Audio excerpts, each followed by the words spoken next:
lo encontramos en los artículos 446, 447 y 448. En el caso, por ejemplo, del artículo 446 del Código Procesal Penal, nos habla cuáles vienen a ser los presupuestos para poder incoar un contexto de proceso inmediato. Dentro de ello se habla de las situaciones de flagrancia y existe una gran polémica al efecto de señalar si el incumplimiento de los pagos de los devengados determina siendo un contexto flagrante.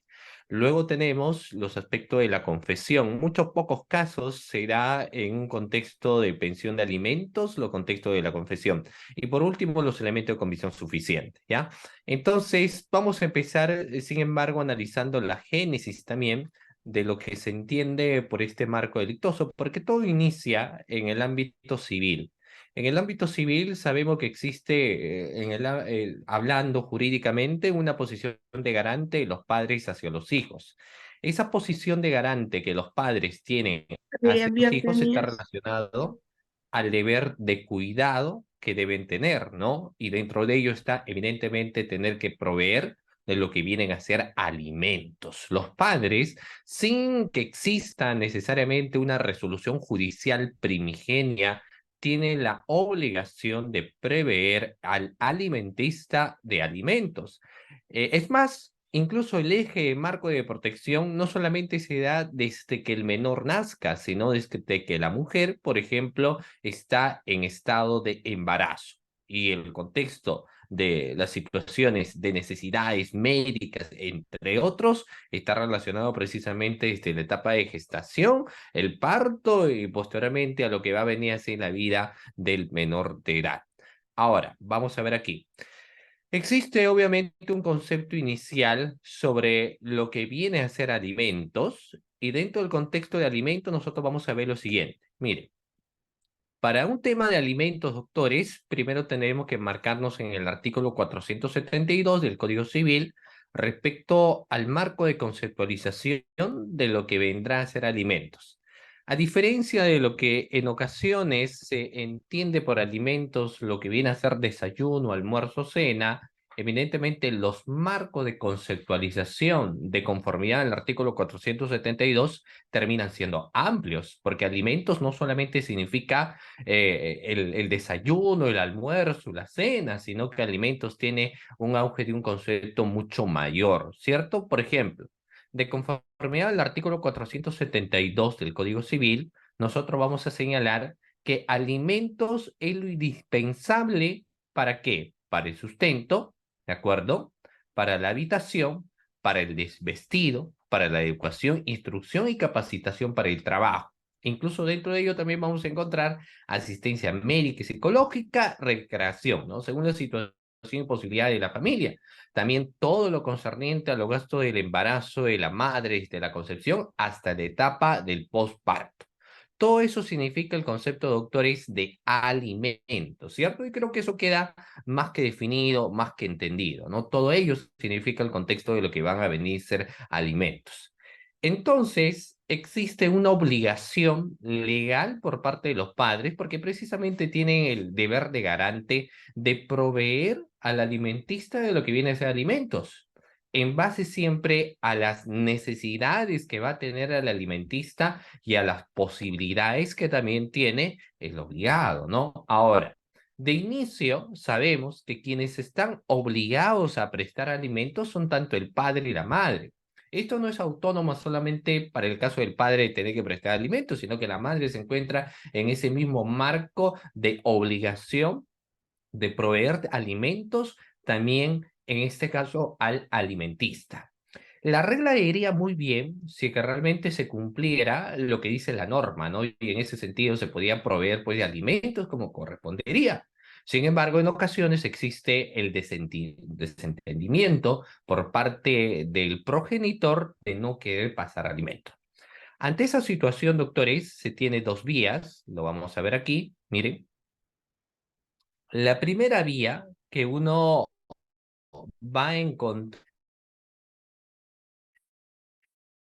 esta relación, ¿no? Por eso que el interrogante de la diapositiva dice, ¿qué hacer si el padre o la madre se niega a pasar alimentos? ¿Qué hacer si se niega a pasar alimentos? Tenemos dos vías. Una vía en el contexto de la conciliación primigenia y el otro en el aspecto del proceso judicial, ¿no? Incluso otra tercera vía más. Vamos a ver, en el caso de la conciliación extrajudicial, en este caso el progenitor demandado no cumple con el acuerdo que se dio producto de la conciliación, ¿no? Porque primero podemos tener un acuerdo de conciliación donde incluso se va a determinar el monto del pago de una pensión, pero que está en relación a los acuerdos primigenios que han tenido los obligados. Entonces los obligados determinaron, por ejemplo, que el pago de la pensión mensual sea 700 soles, 1000 soles, 1500 soles, dependiendo de cada caso en particular, ¿no? Pero eso es lo que se define dentro de las vías de conciliación. Sin embargo, ¿qué es lo que podría suceder si en este caso el obligado dice, no, yo no voy a pagar la pensión de alimentos? Entonces tendremos que pasarnos a la vía del proceso judicial. En el proceso judicial lo que se va a establecer ahí es, por ejemplo, la demanda de pensión de alimentos, ¿no? Para demandar por alimentos, lo que se necesita es los siguientes requisitos: copia de DNI de la persona que solicita alimentos, mucha atención. Dos, partida de nacimiento del niño o el adolescente. Punto número tres, nombre completo del padre, madre demandado, su dirección de domicilio, su lugar de trabajo. Cuarto, constancia de estudio del hijo o hija. Y seis, boletas o recibo de pago sobre gastos ocasionados por la crianza del hijo o la hija. Este último punto termina siendo crucial. ¿Por qué? Porque si yo voy a solicitar pago de pensión de alimentos, siempre va a estar dentro del marco de las necesidades que tiene el menor. Eso lo hemos determinado, ¿no? Y aquí voy a lanzarles la siguiente interrogante. Ustedes saben que tienen el chat para poder interactuar con cada uno de ustedes. La idea es que no sea la clase, obviamente, solamente un monólogo, sino que existe una interacción con los participantes. Entonces, hace un momento, estimados doctores, hacíamos mención sobre lo que se entendía por alimentos. Pregunta a la clase, ¿qué se entendía por alimentos, doctores? ¿Alimentos solamente devenía ser desayuno, almuerzo y cena? Obviamente que no, ¿cierto? Sino que contemplaba más alimentos. A ver, alimentos que contemplaba, doctores: recreación. ¿Qué más aparte de recreación? Vestido. Aparte de vestido, ¿qué más evidenciábamos, doctores? Aparte de vestido, salud, ¿cierto? Muy bien, doctores, muy bien, el doctor Fred, muy bien, el doctor Liz, Paulín, etcétera. Alimentos conlleva a muchas cosas y siempre bajo las necesidades del menor, ¿ya? Pero hay un auge bastante interesante que hay que señalar. Entonces, mira, cuando uno va a solicitar un pago de pensión de alimentos, aparte de estos requisitos iniciales que se ha establecido, necesariamente y por temas didácticos resulta siendo necesario que pongamos un cuadro. En ese cuadro tenemos que determinar precisamente lo que vamos a necesitar por concepto de alimentos. En ese cuadro pondremos por vestido tanta suma de dinero, por desayuno, almuerzo y cena tanta suma de dinero, por recreación tanto es el monto, ¿cierto? Por educación tanto es el monto, por psicología tanto es el monto, etcétera, por recreo, en fin. Tenemos que tener un cuadro en base siempre, obviamente, a las necesidades que tenga el menor. Pero hay algo bastante interesante porque también se va a merituar en base a las posibilidades que tenga el obligado. Cualquiera sea ello, si existe una demanda de alimentos, pues ya lo vamos a determinar a través de la vía judicial. Va a existir una demanda de pensión de alimentos y evidentemente una audiencia de pensión de alimentos donde se va a tener que determinar el pago del concepto de alimentos hacia a favor del alimentista, ¿no? Entonces, ese pago de pensión de alimentos a favor del alimentista se determina en una audiencia y esta se encuentra dentro de lo que viene a ser pues una resolución, ¿no? En la sentencia que establece el pago de la pensión de alimentos, cualquiera sea el monto. Desde ese momento, el padre se encuentra obligado por ley. Acá ya no solamente es la obligación porque tiene la posición de garante jurídicamente hablando, sino que ahora es la obligación dentro de un marco legal. Si se ha determinado el pago de la pensión de alimentos por la suma de 1.500 soles, 2.000 soles o 500 soles, ahora existe una obligación procesal, ¿no? Una obligación legal en donde el obligado tiene que pagar los alimentos correspondientes en la fecha en la cual se ha establecido, ¿no? Y ese marco de pago va a tener que durar en base a lo que establece también el Código Procesal Civil.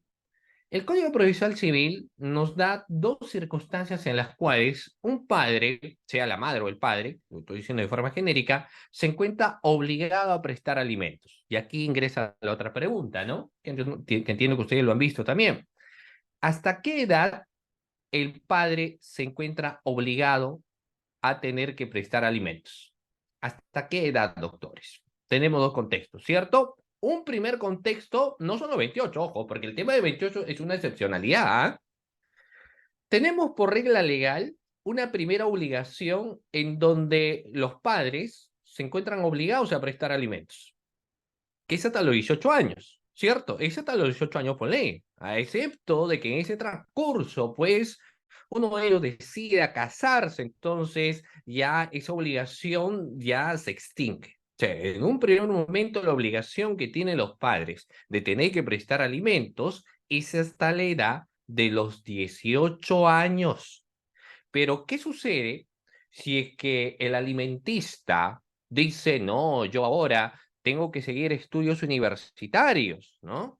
Tengo que seguir capacitándome, tengo que ser un gran profesional.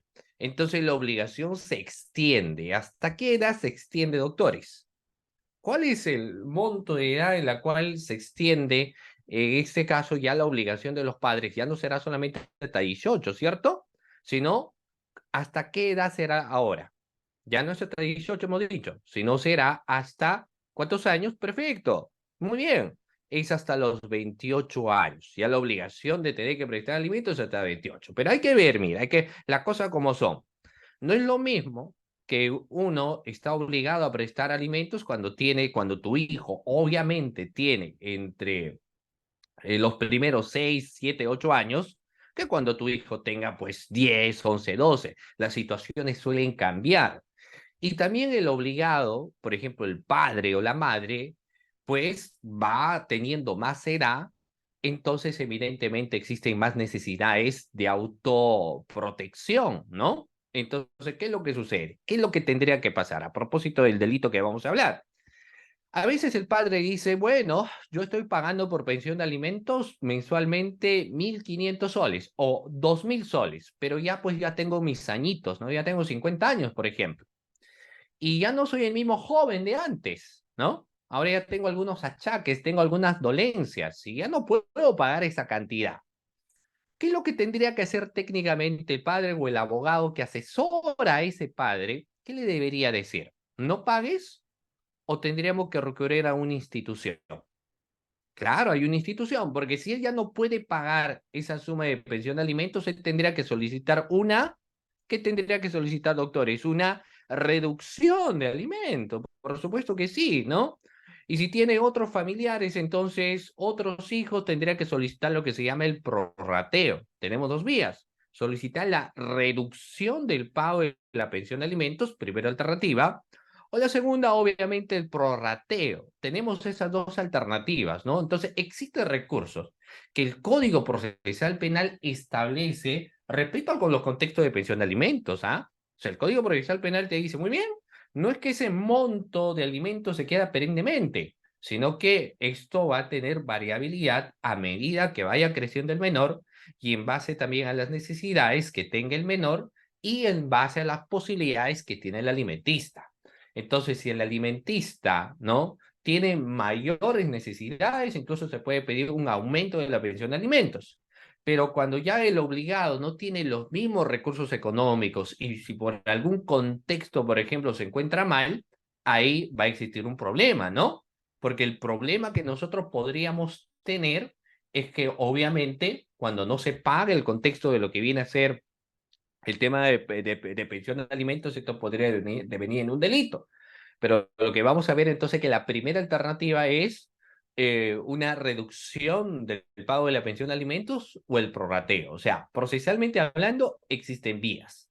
Pero ¿qué es lo que sucede cuando el padre dice, bueno, o sea, aquí hablamos pues del dolo, ¿no? Estamos hablando por lo general de un padre, en el caso estricto del tipo penal, de un padre desinteresado, ¿no? Donde el padre dice, bueno, ya existe una resolución en la cual se establece el pago de la pensión de alimentos, pero yo no pago. Así exista la resolución que exige el pago de la pensión de alimentos, sencillamente no voy a pagar. No voy a pagar. Entonces el juez lo que va a hacer es un requerimiento del pago de los devengados, ¿no? La liquidación de los devengados por el tiempo que se incumplió con el pago.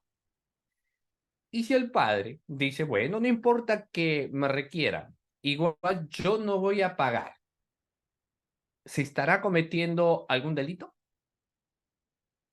¿Podríamos estar, doctores, ante la configuración de algún delito? Porque mira lo que les digo, ¿no? Acá ya estamos hablando de un caso donde obviamente el padre se encuentra en la obligación de tener que pagar alimentos, ya no una obligación moral, no es una obligación de posición de garante, sino es una obligación ahora exigida a través de una resolución.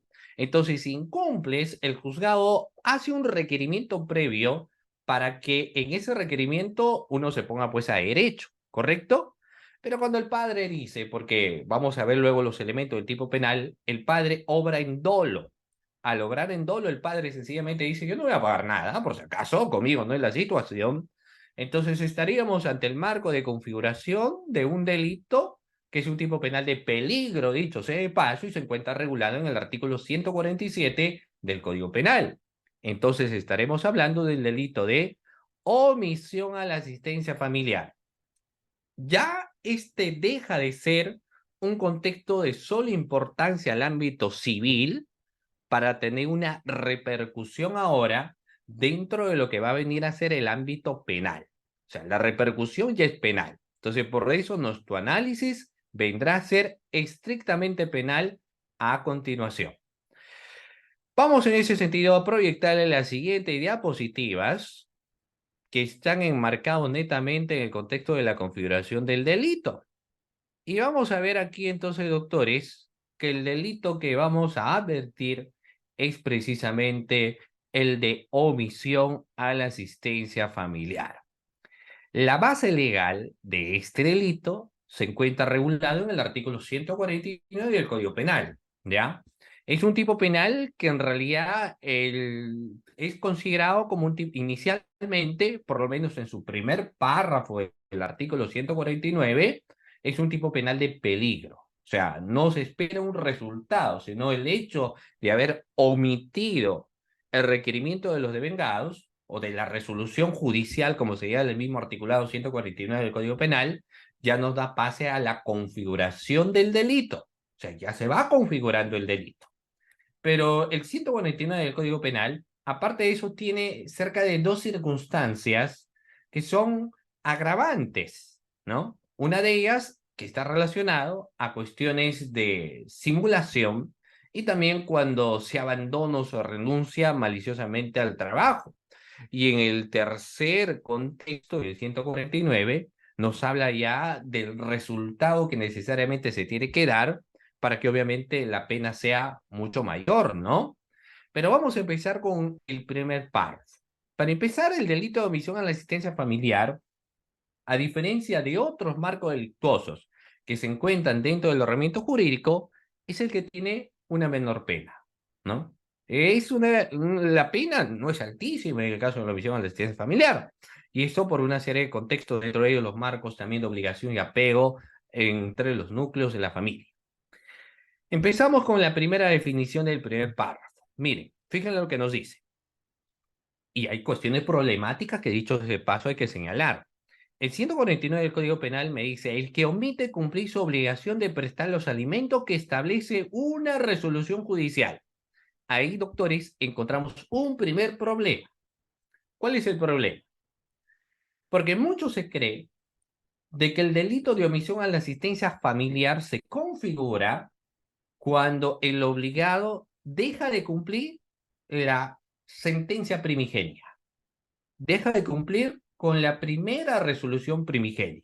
De ahí se establece y se dice, ¿no? Se está configurando el delito de omisión a la asistencia familiar. Y luego tenemos el otro momento, cuando el obligado incumplió con la resolución, entonces el juzgado lo que exige es un pago de los devengados o la liquidación de los devengados, ¿no? Y ahí sí, cuando se incumpla ello, entonces se remitan copias para que se inicie la investigación por el delito de omisión a la asistencia familiar. Entonces, teniendo esos dos contextos, primero, la resolución primigenia que establece el pago de pensión de alimentos. Dos, el requerimiento del pago de los devengados. La pregunta del millón es, ¿cuándo se configura el delito? Cuando incumpliste la primera resolución primigenia que estableció el juzgado, ¿no? En el ámbito civil, o cuando el juzgado te requirió el pago del monto dinerario ya establecido en una resolución primigenia. ¿Cuándo se configura el delito? ¿Y por qué les pregunto esto? Porque el 149 no es claro. El 149 no es claro, doctores, ¿cierto? El 149, ¿qué es lo que te dice? En ninguna parte del 149 nos establece un requerimiento de pago de los devengados. No existe en el 149, ¿no? Ahora, eso no significa obviamente que es un invento, ¿no? Solo que el 149 señala de forma muy genérica de que el delito es omitir una obligación de prestar alimentos establecidas en una resolución judicial. Entonces, por ende, muchos se equivocan y dicen, como no se ha cumplido con la resolución, entonces ya se configura el marco delictuoso de la omisión a la asistencia familiar. Y eso no es así, ¿no? Luego sucedió que, como casi en toda norma que te deja algún tipo de vacío para interpretación, pues salen los diferentes acuerdos plenarios, ¿no? Que establecen que respecto al caso de la omisión a la asistencia familiar, no será la resolución primigenia para que sea necesaria para la configuración del delito, sino que vamos en esos casos tener y debe existir un requerimiento del pago de los devengados. El incumplimiento del requerimiento de pago de los devengados es la que sí podría tener la materialización del delito, ¿ya? Es la que sí podría tener la materialización del delito. Entonces, eso es lo que nos da como concepto la primera definición del primer párrafo del artículo 149. ¿De acuerdo? Muy bien, tiene que haber una resolución. Ahora, la descripción es muy corta porque el comportamiento es de omisión, el dejar de hacer algo establecido en una norma. Y porque dejas de hacer algo establecido en una norma es la que tiene el contexto de configuración del delito. Ahora, la pena no es alta porque en el primer párrafo la pena no menor de 3 o con prestación de servicios comunitarios y nada más. Pero ese es el primer párrafo. El artículo 149, a la vez, doctores, tiene una modalidad agravada. Y la modalidad agravada nos da dos contextos situacionales, ¿ya? El contexto de agravante del artículo 149 del Código Penal nos da dos circunstancias agravantes. ¿Cuál es el primero de ellos? Miren, ustedes saben y yo les voy a comentar una situación, que es lo que pasa. Lo que pasa es que los temas de pensión de alimentos tienen un contexto independiente en cada caso. Hay quienes, después de mucho tiempo de relación, se casaron, tuvieron hijos, pero el padre sí cumplía, pero por otros temas ajenos muchas veces a la falta de cumplimiento, es que termina la madre denunciándolo por pensión de alimentos, ¿no?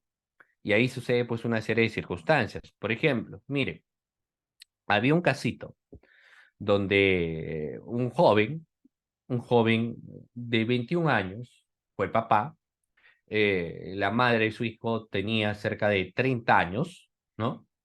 Y resulta que él, antes de que lo denuncian por pensión de alimentos, él aportaba a su menor hijo. Había un aporte. La relación no había funcionado entre ambos, pero él aportaba económicamente una buena suma de dinero a su menor hijo y aparte era un padre muy bueno con el menor. Pero la madre decide denunciarlo por alimentos cuando él decide rehacer su vida sentimental. Es algo que la madre no soporta, ¿no? O la madre de su hija, y lo termina denunciando por pensión de alimentos. El juez ve, como ustedes saben, se analizan las necesidades del menor y también las posibilidades del obligado y advierte que el obligado pues tiene un ingreso de cerca de 18.000 soles mensuales, ¿no? Entonces, la suma que pide es una suma bastante considerable, ¿no? Es cerca de 5.000 soles mensuales, 5.000, 6.000 soles mensuales, y incluso más. Y resulta que así estuvieron cerca de 2 años en las cuales la mujer solicitó un aumento de pensión de alimentos, ¿no? Un aumento de pensión de alimentos, y el juez lo concedió, ¿no? Le aumentaron cerca de 2.000 soles más a lo que entregaba, ¿no? Entonces el joven, ya con 23 años, estaba muy incómodo.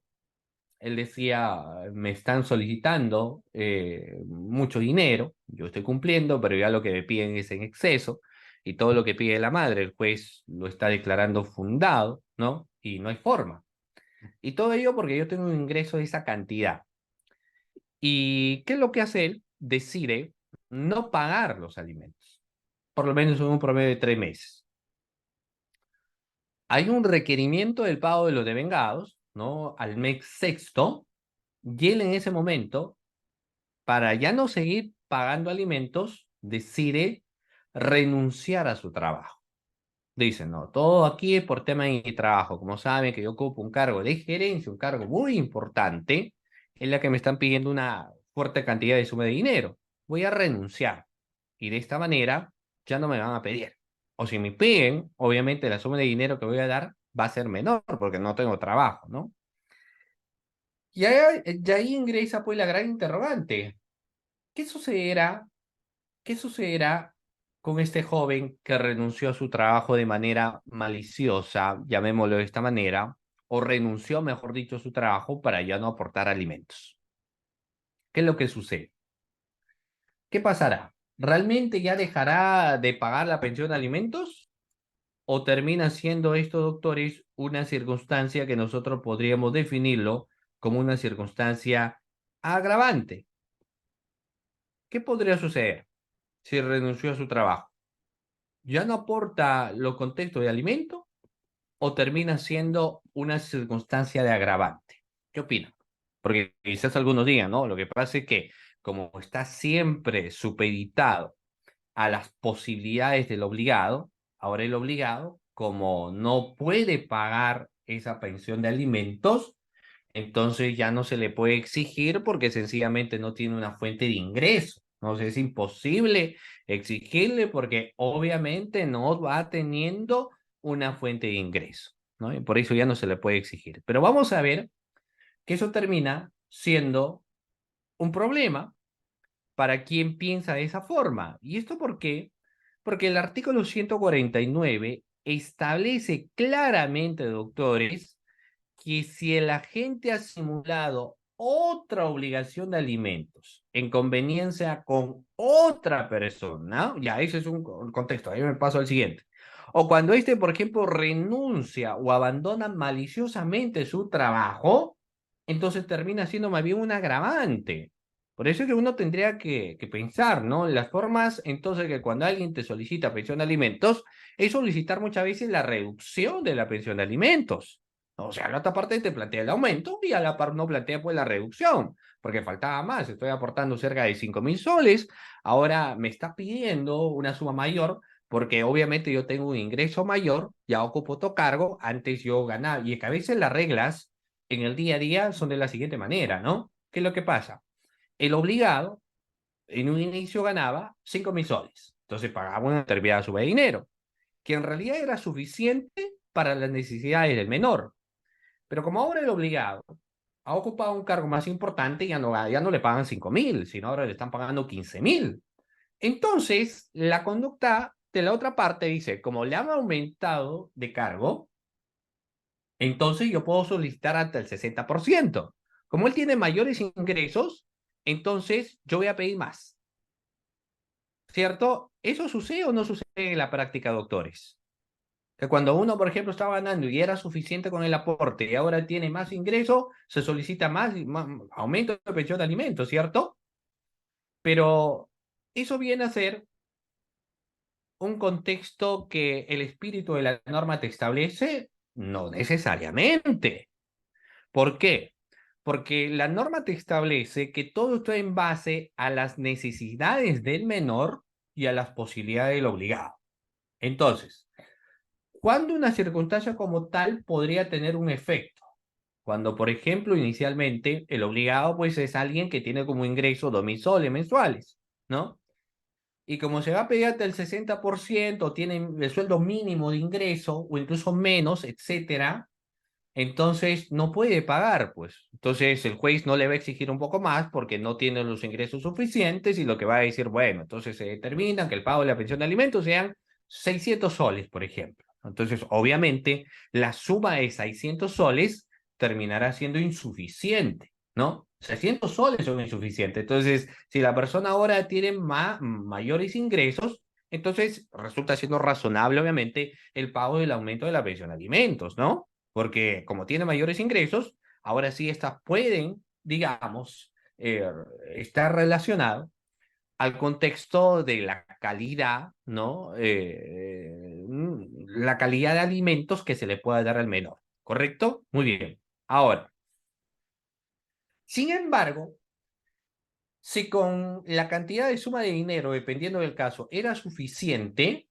entonces quien solicita aumento tendría que acreditar una circunstancia especial. O sea, tendría que decir, el menor antes no estaba mal, ahora lamentablemente tiene que tener terapia. Ahora tiene alguna enfermedad y necesita alguna operación o alguna circunstancia donde va a denotar mayor tratamiento y por ende mayor gasto económico. Y si ahora el obligado tiene esa posibilidad, entonces naturalmente se puede solicitar un contexto de aumento de precio de alimentos.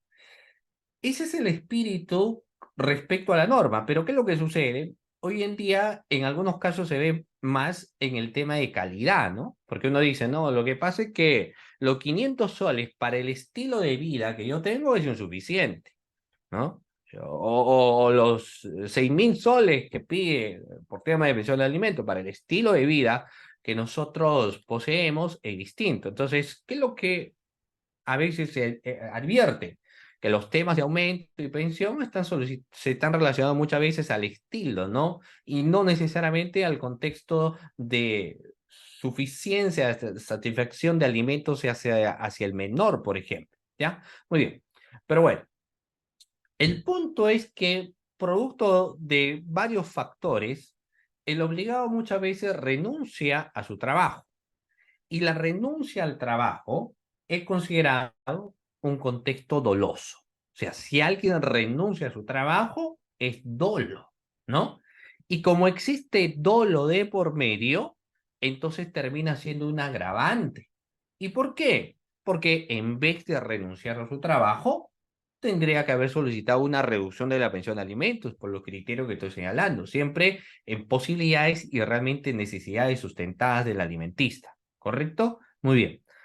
Ahora, entonces hay renuncias y las renuncias son agravantes. El otro contexto es cuando el obligado finge tener pues otra familia. Y ahí vemos las situaciones problemáticas que cuando alguien inicia, por ejemplo, una relación con alguien y no lo terminas conociendo, ¿no? Entonces lo conociste en una sola vez, en una sola ocasión, la has visto poco, así que no sabes mucho del historial de la otra persona.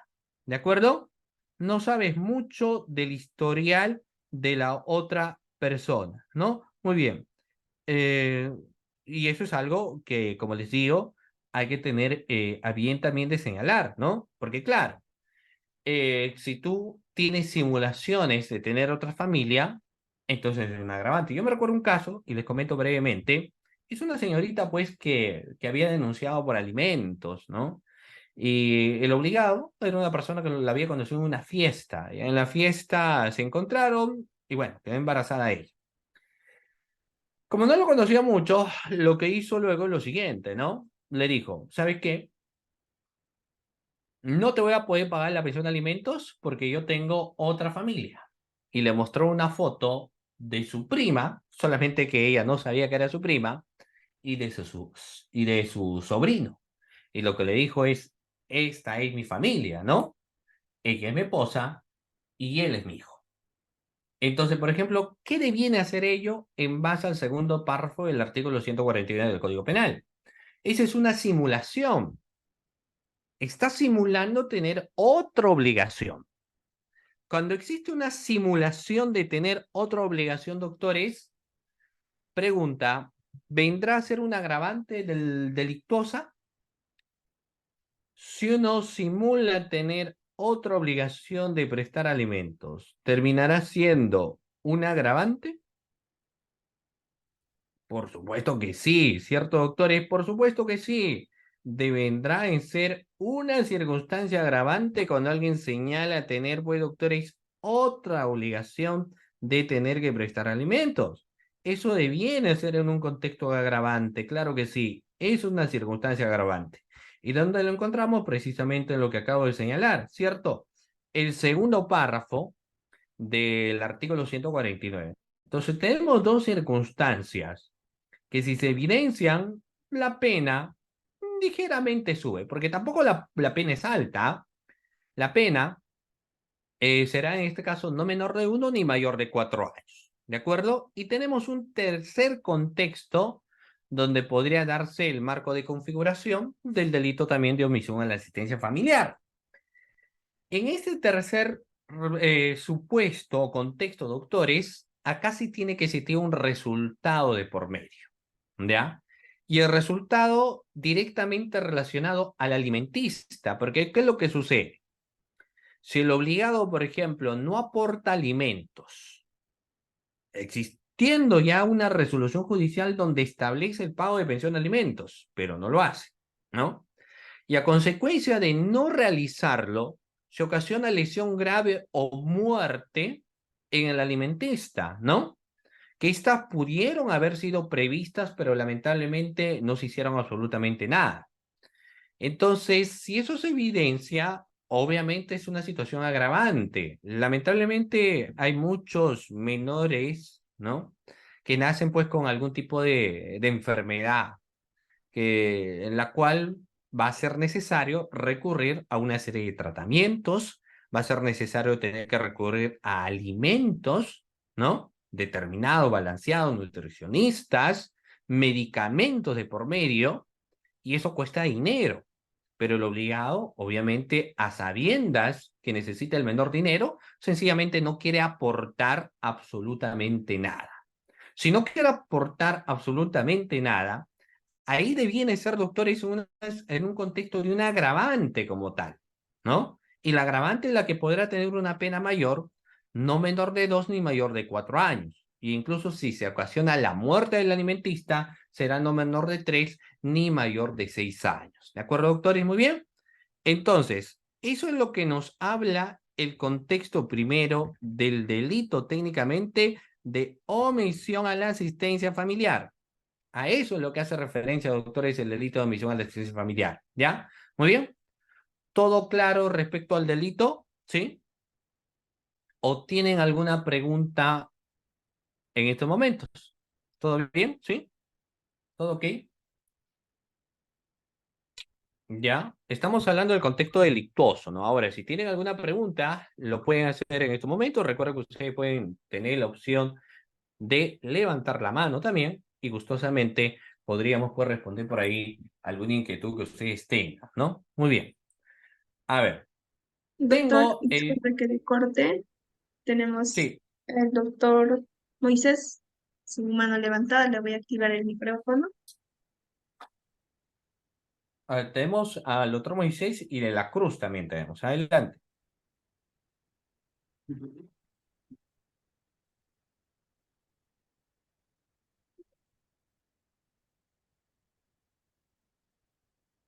Doctor Moisés, ya le activé su Ya, micrófono.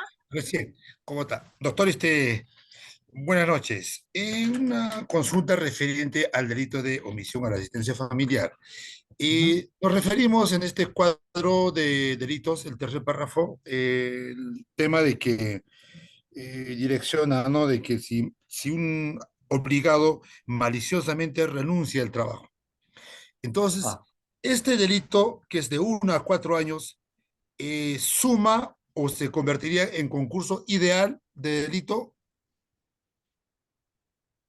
no, no, es autónomo. Son cada uno de los tres párrafos, las penas terminan siendo autónomas, ¿no? Eh, Autónoma. Sí, incluso en el tercer párrafo, porque en el caso de la renuncia al trabajo, lo que existe es una afectación, digamos, al marco remunerativo de la pensión de alimentos. En cambio, en el tercer párrafo, incluso se tiene una consecuencia, ¿no? Si el obligado, si yo sé que mi hijo está mal de salud y necesita terapia, no le aporto alimentos, el resultado es muerte. Pero ¿qué es lo que hace el legislador? No hace concurso de delitos, ¿no? Por ejemplo, podría haber un concurso de delitos cuando uno, hipotéticamente diría, bueno, primer delito, la omisión. Segundo delito, la muerte. Hacemos concurso. Y no lo hace el legislador. El legislador lo toma autonomía. O sea, así haya muerto el menor, igual ya es el tercer párrafo y no ponen concurso de delitos. Es más, en los temas de delitos de omisión, no solamente ellos, sino omisión de conducción en estado de ebriedad, el análisis no es tanto por los concursos de delitos. En cambio, en el caso de los delitos dolosos, ¿no? Por conducta directa, ahí sí es donde se evidencia más tema de concurso de delitos. Por ejemplo, robo, hurto, violaciones, ¿no? Mm, clarísimo, Sí. doctor. Muy amable, gracias, doctor. Muchísimas gracias. Muchísimas gracias. Tengo a De la Cruz. De la Cruz levantó la mano. El doctor se le está habilitando su micrófono. Doctor, buenas Claro. noches. Buenas noches. Buenas noches. La consulta es, doctor, en el caso que yo fuera el alimentista que no le gusta pagar y cumplo con la pena, de todas maneras, tengo la obligación de dar alimento después de haber cumplido la pena. Ya, es una pregunta muy interesante y eso me va a permitir determinar lo siguiente, básicamente en el contexto delictuoso, ¿no? Miren, si ustedes analizan el primer párrafo te dice, el que omite cumplir su obligación de prestar alimentos, que establece una resolución judicial, será reprimido con pena privativa de libertad tal, y luego te pone al final una coma, sin perjuicio de cumplir el mandato judicial. Ahí tenemos, doctores, un vacío legal. ¿Cuál es el vacío legal? Primero, existe una obligación por ley, y existe una obligación en base a lo que establece ya una sentencia. Por ejemplo, la obligación por ley, hemos dicho que respecto a los padres será hasta que el alimentista tenga 18 años o siempre y cuando decide seguir estudiando. La norma dice estudios exitosos y esto podría abarcar hasta los 28 años de edad. Sí, eso lo sabemos. Entonces, extinguir ello es cuando se muera el alimentista o cuando éste termina bueno, casándose nuevamente, entonces se extingue eso automáticamente la obligación, ¿no? O el otro factor incluso que señala es cuando podemos declararlo indigno al hijo por algún motivo, ¿no? Cuando el menor termina golpeando al padre, por ejemplo, ¿no? Entonces ya es un factor distinto. Entonces, eso es una obligación privada. Lo otro es cuando existe ya una sentencia, tenemos dos contextos. Yo les voy a preguntar, dicho sea de paso, también a ustedes a continuación. Cuando una persona es sentenciada por el delito de omisión a la asistencia familiar, por ejemplo, tenía que pagar por 9 o por un año una suma, voy a poner acá, 30.000 soles, ¿ya? Que es el monto del pago de los devengados. Y no pagó y por eso lo sentenciado por omisión a la asistencia familiar. La pregunta es, después que esta persona cumpla la condena, ¿está obligado a tener que pagar esos 30.000 soles? ¿O por el cumplimiento de la sentencia ya no se encuentra obligado? Esa es la primera pregunta que yo les digo. ¿Ya? ¿Se encuentra obligado o no? A ver, ¿quiénes me dicen que se encuentra obligado? Ya, muchos me dicen, ya está obligado a pagar los 30.000 que no pagó. Ya. ¿Quiénes me dicen que ya no está obligado? Porque en este caso la pena, ¿no? ¿Por qué ha sido, por qué a esta persona le han sentenciado? Porque precisamente cometió el delito de omisión a la asistencia familiar. ¿Y en qué consiste el delito de omisión a la asistencia familiar? En no cumplir un pago, ¿cierto? Entonces, como esta persona, por ejemplo, ya estuvo en la cárcel, ya no va a tener que pagar. ¿Qué es lo que sucede? La gran mayoría y los textos establecen lo siguiente, que en el caso de que una persona, mire, porque aquí, si ustedes están viendo ahorita el artículo 149, no te dice un contexto de reparación civil, ¿ah? No te dice. Ustedes saben que en otros delitos de homicidio, de violación, etcétera, aparte del marco punitivo, te establece un marco de reparación civil. El caso del artículo 149 del Código Penal no te establece un marco de reparación civil. Lo que te dice es que si tú incumples con la resolución, entonces tantos años será tu pena privativa de libertad. Y luego te pone sin perjuicio de cumplir el mandato judicial. Entonces, ¿cuál es la primera interpretación? La primera interpretación mayoritaria es que cuando una persona es sentenciada por el delito de omisión a la asistencia familiar, que devino, por ejemplo, porque durante un año incumplió con el pago de los devengados, esa persona con su cumplimiento de condena ya no paga esos devengados.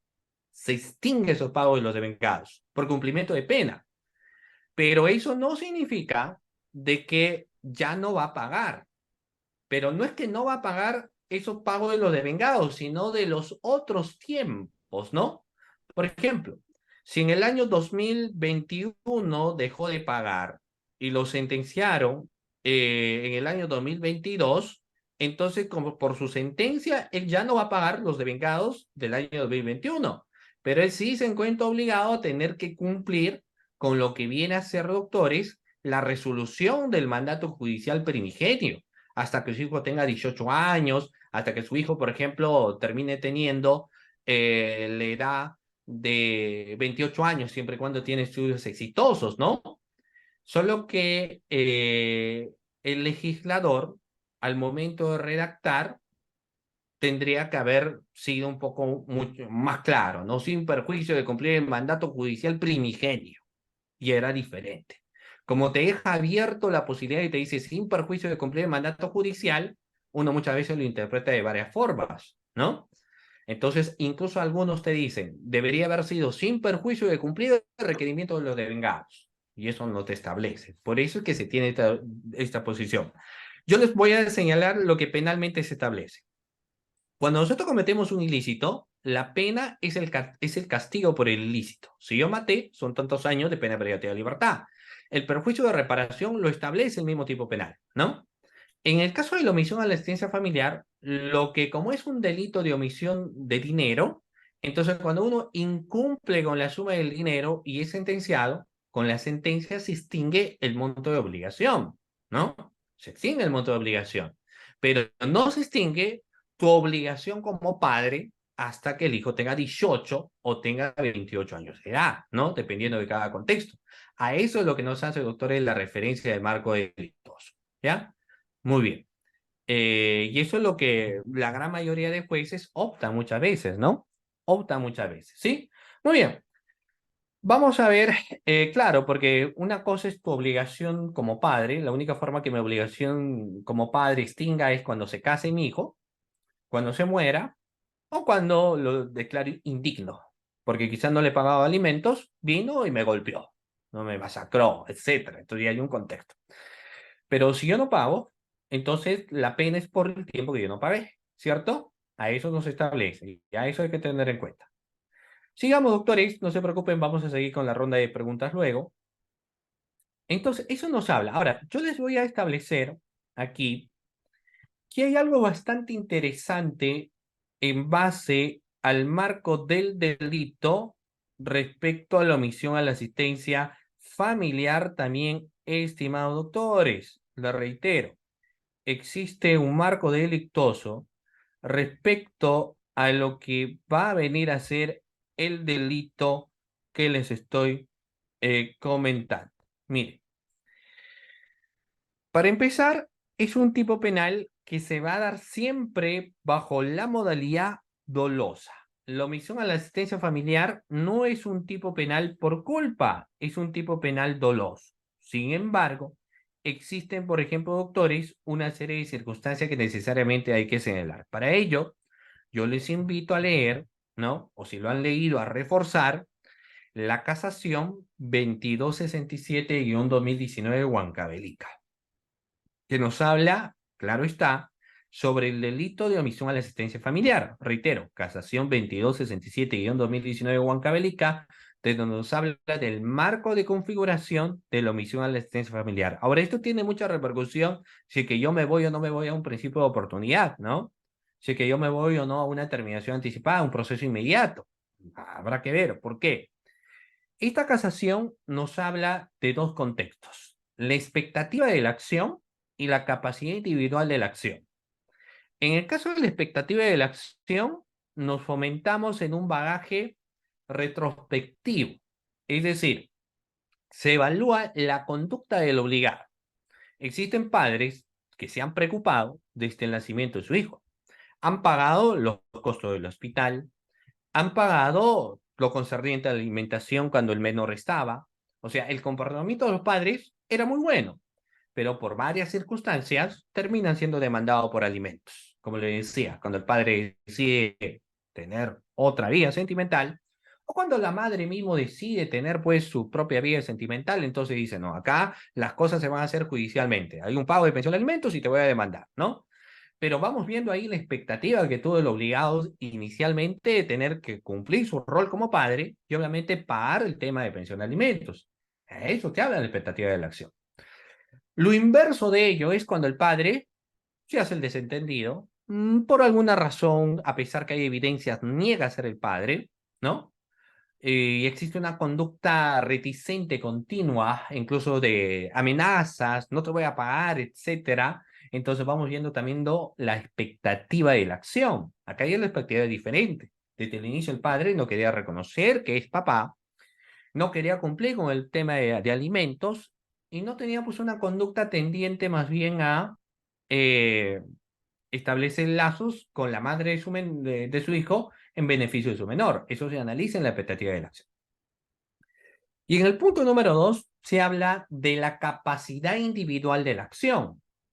Sabemos nosotros que cuando existe, fíjense ustedes, les voy a comentar, mira, cuando existe ya una resolución en la cual se establece un pago de pensión de alimentos, existe obviamente una obligación. En esa obligación, esta se tiene que cumplir sí o sí. Pero un momentito, una cosa es no poder cumplir, otra cosa es no querer cumplir. Son dos cosas totalmente diferentes. Yo les comento, miren, y vamos a ver muchos casos respecto a ello.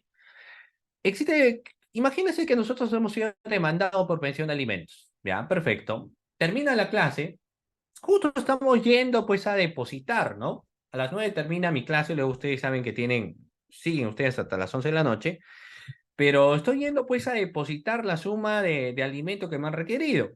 Entonces estoy caminando y viene pues una camioneta y ¡frum! Me golpea y quedo parapléjico. No trabajaba para el Estado, no tenía trabajo seguro, acabo de quedar parapléjico, no realizo el depósito. Estoy mal, voy al hospital. Intento llamar pues a la madre de mi hijo. La madre de mi hijo, no me interesa tu vida, lo que interesa aquí es que tú pagues la pensión de alimentos. Aquí el punto es, yo no quise pagar alimentos o por las circunstancias en las cuales yo me encuentro no puedo pagar alimentos. En ese caso, doctores, ¿no podremos pagar alimentos o no queremos pagar alimentos? Otro ejemplo, estás tranquilo, porque nadie tiene pues la vida comprada, ¿cierto? La salud no dura para toda la vida. La vejez es una dolencia. Entonces puede ser que a mayor edad vayamos teniendo algún tipo de problema de salud, ¿cierto? Que hace imposible que quizás nosotros sigamos manteniéndonos en el trabajo, disminuye nuestra capacidad intelectual, pues ya no somos lo de antes, ¿no? Entonces, eso hace que nuestros ingresos económicos bajen considerablemente. Entonces, por ejemplo, eso es no poder pagar alimentos o no poder pagar alimentos. Obviamente será no poder pagar alimentos, ¿no? Porque te encuentras muy grave de salud, por ejemplo, te encuentras mal. Entonces, cuando una persona no puede pagar alimentos, no obra con dolo, Reitero nuevamente, cuando una persona no puede pagar alimentos, no obra con dolo, ni siquiera con culpa, porque el delito de omisión al asistencia familiar no es culposo, sino que es una circunstancia que todas personas están, obviamente pueden pasar. Diferente es el caso cuando la persona no quiere pagar. Cuando no quiere pagar, se obra dolo. Ahora, existe, han habido sustentaciones donde planteaban lo siguiente, y yo les voy a nuevamente hacer una pregunta. Miren, por ejemplo, se dice lo siguiente, doctores. Como el obligado no puede pagar pensión de alimentos, y uno le dice, ¿pero por qué? Y el abogado sustenta, él no puede pagar pensión de alimentos. ¿Pero por qué? Porque le han despedido de su trabajo. Ya. ¿Qué profesión tiene? ¿Es abogado? ¿Tiene alguna enfermedad? No. ¿Problema de salud? No. ¿Cuántos años tiene? 27 años. Ahí ingresa la pregunta. Este es joven, se le demandaron por alimentos, lo botaron de su trabajo, no tiene ninguna enfermedad, tiene una profesión. ¿Podrá alegar que no puede pagar alimentos? ¿Qué opinan? ¿Podría alegar que no puede pagar alimentos? Porque yo les digo, he visto muchos planteos a nivel, por ejemplo, de una investigación, donde buscan que no se configure el delito de omisión a la asistencia familiar porque te dicen lo siguiente, no, está desempleado. Ya, el estar desempleado es una circunstancia real, obviamente, ¿no? Pero hay que ver, hay que ponderar. No es lo mismo quedarse desempleado a los 50 años, 55 años, que quedarse desempleado pues a los 25, a los 23, ¿no? No es lo mismo que alguien que tiene una profesión, derecho, ingeniería, diga, estoy sin trabajo, que alguien que no tenga oficio, etcétera, y aparte de eso tenga antecedentes. Entonces se meritúa cada caso en particular. Si acá la persona no ha pagado por 3 años, por 5 años, por ejemplo, entonces, ¿qué es lo que va a pasar? Si esta persona goza de buena salud, tiene la profesión, lo que pasa es que no quiere pasar. Entonces ahí hablaremos contexto de dolo, ¿no? Pero si la persona sufre una enfermedad, ya es una persona anciana, tiene alguna dolencia, etcétera, entonces quizás esta persona ahora no puede pagar pensión de alimentos, lo que inmediatamente habría que plantear es la reducción del pago de pensión de alimentos, ¿cierto? Entonces, para el caso de la configuración, para el caso de la configuración del marco delictuoso, doctores, aquí el obligado no tiene que querer pagar pensión de alimentos. Por eso es que es un tipo penal de dolo. Ahora, sigamos aquí. A continuación, yo les voy a mostrar los elementos del delito de omisión a la asistencia familiar, doctores. Les voy a mostrar los marcos delictosos del tipo penal de omisión a la asistencia familiar. Y eso, como les digo, es un punto importante que debemos tener necesariamente en cuenta. ¿Cuáles son los elementos del delito de omisión a la asistencia familiar? A continuación lo vamos a señalar, doctores. Por ejemplo, vayamos, mire, dentro de los marcos obviamente delictuosos del delito de omisión a la asistencia familiar. Primero, y yo les voy a preguntar, ¿quién será el sujeto activo en el delito de omisión a la asistencia familiar? ¿Solamente el varón? ¿O la madre del menor también podría estar como autora del delito de omisión a la asistencia familiar? Ambos, ¿cierto? Ambos, por supuesto que sí. Por eso que el sujeto activo es el obligado, y ambos están obligados, no solamente el papá.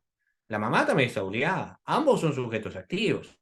Obviamente, sujetos activos que tengan en ese sentido una capacidad también cognitiva, porque obviamente si la mamá sufre algún tipo de anomalía psicológica, entonces la madre pues obviamente no se encuentra obligada a tener que pagar pensión de alimentos. Lo que necesita es una terapia para que se pueda cuidar, ¿cierto? Para que se pueda recuperar. Entonces el sujeto activo tiene que ser una persona que cognitivamente también se encuentre bien.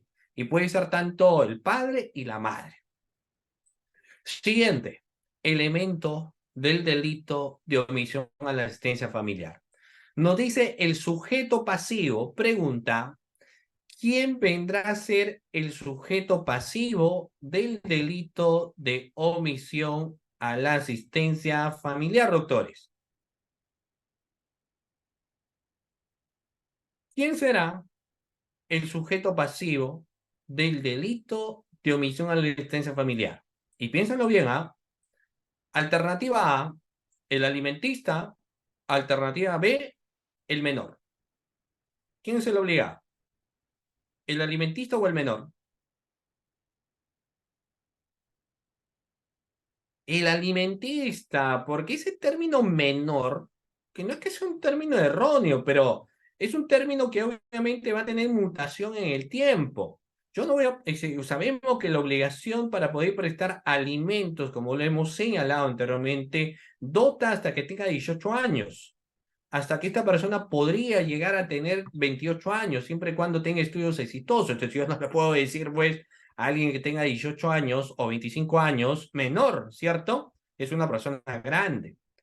Entonces el término adecuado es el alimentista. El sujeto pasivo es el alimentista. Ahora, luego tiene que existir, obviamente, una primera resolución, y esta primera resolución que requiere el pago alimentos, es decir, una demanda de pensión de alimentos, ¿no? Una resolución que requiere el pago de los alimentos. Luego vamos a tener que ver, aquí hay algo bastante importante, la capacidad económica del sujeto activo, pero eso sí, mucho cuidado. La capacidad económica no está relacionado a si ahora tiene o no tiene dinero, sino que la capacidad económica del sujeto activo está relacionado al comportamiento que éste tiene. Lo que en un momento decíamos, ¿no? Que una cosa es no querer pagar los alimentos y otra cosa muy diferente es no poder pagar los alimentos. Acá el tema de capacidad económica está relacionado al hecho de que el obligado no puede pagar los alimentos porque tiene alguna enfermedad, porque tiene alguna dolencia, porque sufre de algo, entonces le hace imposible, obviamente en esos casos, tener que aportar contexto de alimentos. No puede pagar contexto de alimentos, ¿no? Ahora, si la persona se encuentra desempleada, no puede alegar, si se encuentra desempleada y goza de buena salud y tiene una profesión o un oficio o un negocio, etcétera, entonces no me puede alegar capacidad económica del sujeto activo. La capacidad económica está a quien no puede, por circunstancias de salud, aportar pues alimentos, ¿no? ¿Por qué? Porque ahí vamos a desencadenar precisamente en el contexto del obrar doloso. Porque ¿cuál era lo lógico? Lo lógico es que si tú no podías pagar la pensión de alimentos, lo que tendrías que haber solicitado es una reducción del pago de pensión de alimentos, no intentar dejar de pagar, ¿no? Ese es un factor importante que hay que tener. Y luego, el comportamiento omisivo que se traduce en el incumplimiento de la obligación fijada, en este caso en una resolución. Técnicamente, en el pago de lo que vendrá a ser, doctores, los devengados. Existe una exigencia de pago que se establece, obviamente, a través de lo que vendrán a ser, doctores, los pagos de los devengados de por medio. Ya, y como les digo, es un factor muy interesante, pues, que hay que tener presente, ¿ya? Entonces, no nos olvidemos que estos vienen a ser los elementos objetivos de tipicidad del delito de omisión a la asistencia familiar, ¿ok? No nos olvidemos. Estamos entonces señalando el sujeto activo, el sujeto pasivo, una resolución que requiere el pago alimentario, la capacidad económica del sujeto activo, el comportamiento que se traduce en el cumplimiento de la obligación alimentaria fijada por resolución y el sujeto debe obrar necesariamente por dolo. Ya a nivel de un contexto de investigación, se tiene que buscar todos estos elementos de configuración para señalar que nos encontramos ante el delito de omisión a la asistencia familiar. Si yo no evidencio ello, obviamente no habrá marco delictuoso del delito de omisión a la asistencia familiar.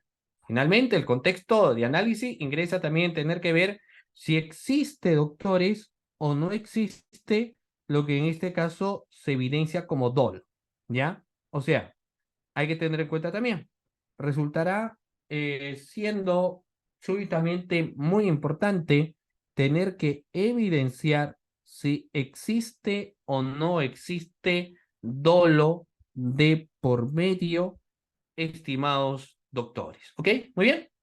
Correcto. Ahora, antes de pasar al tema siguiente.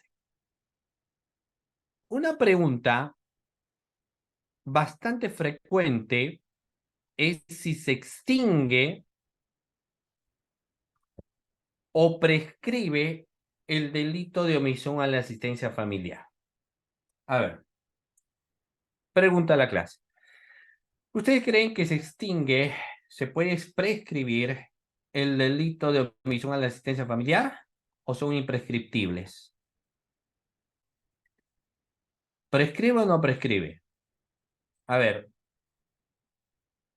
el delito como tal, ¿prescribe o no prescribe?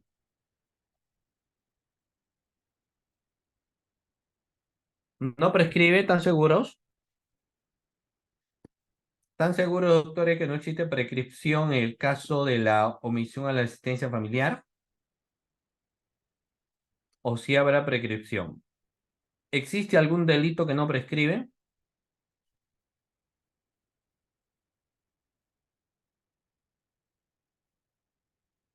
¿Existirá algún delito que no prescribe o los delitos tienen prescripción? Todos los delitos prescriben. A excepción, claro, como puede decir, terrorismo, ¿no? Pero el tema de la prescripción está relacionado, y hay que determinarlo. El tema de la prescripción, doctores, está relacionado a que ninguna persona por la perpetuidad puede ser sometido a una investigación. O sea, no existe investigación perpetua. El delito va a prescribir. Y vamos a señalar a continuación cuándo incluso se va a dar la prescripción del delito de omisión a la asistencia familiar. Mire, tenemos para evidenciar ello que analizar lo que es un plazo ordinario y es un plazo extraordinario.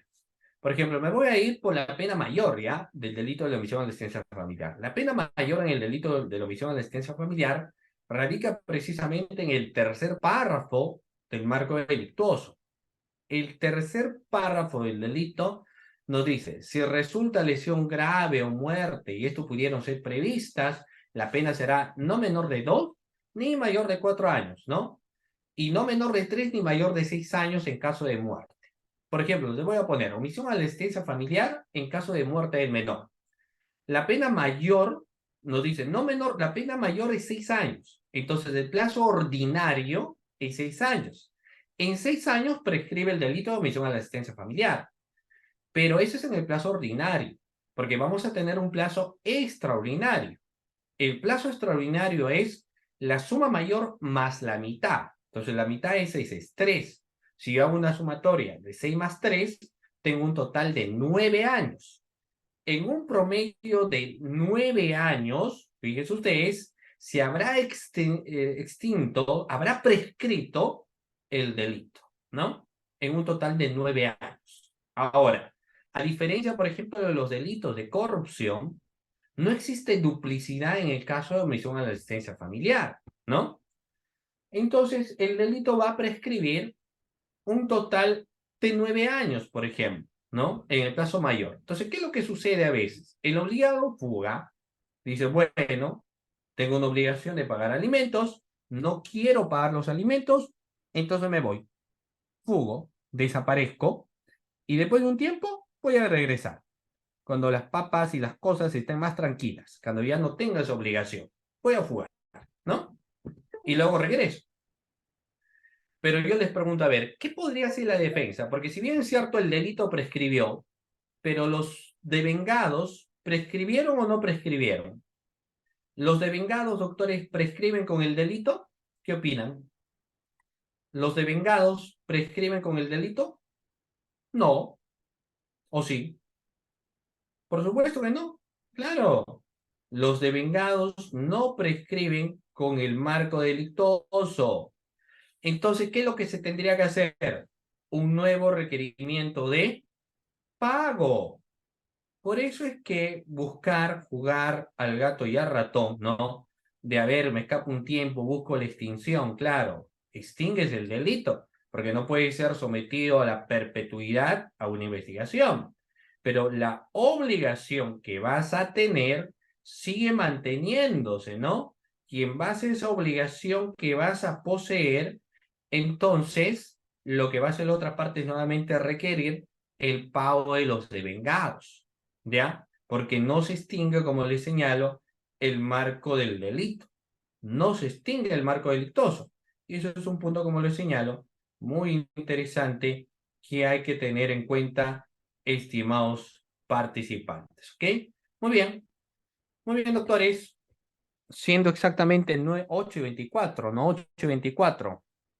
Vamos a pasar ahora al contexto del proceso inmediato.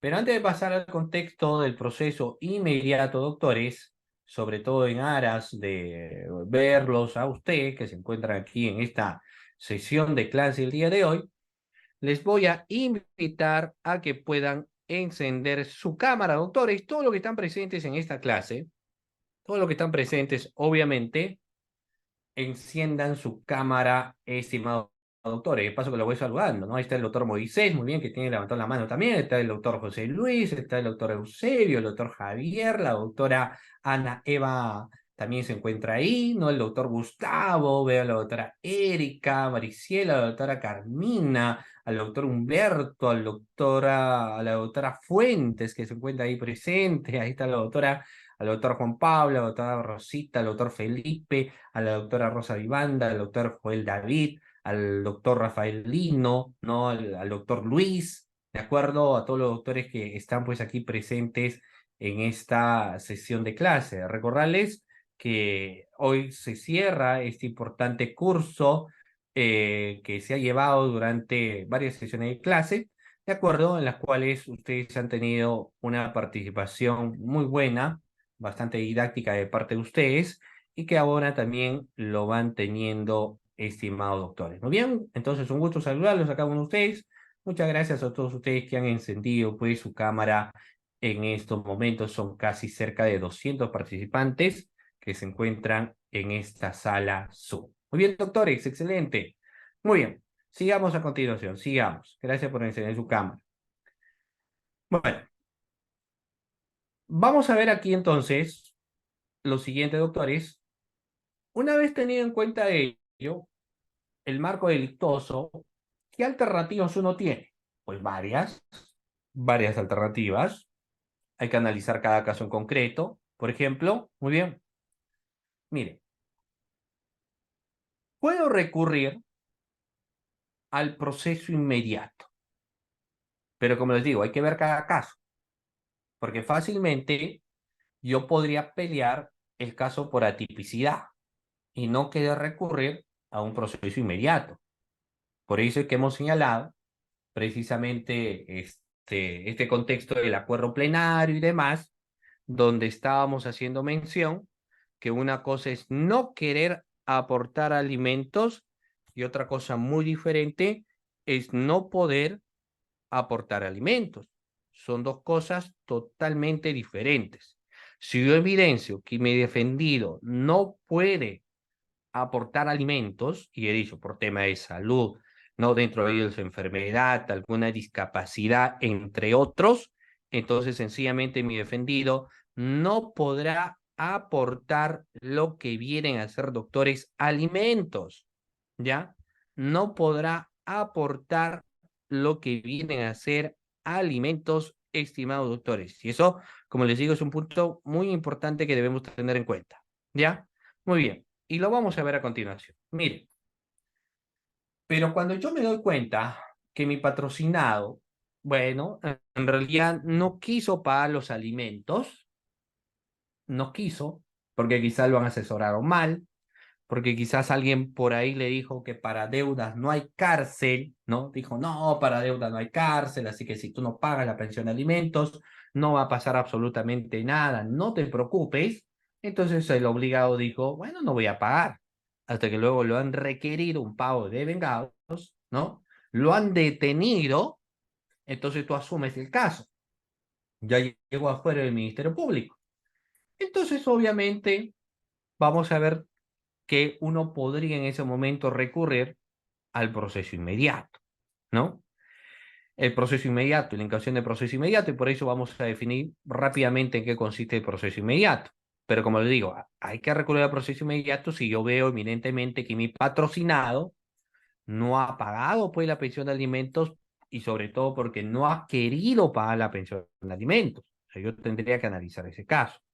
Si yo veo que no ha querido, si yo veo que se ha fugado, regresó después de un tiempo, se acumularon 2 años, 3 años, en fin, ¿no? Entonces esta persona obviamente va a ser sentenciada y tengo dos alternativas, que vaya a la cárcel o que esté libre y que cumpla pues con su obligación.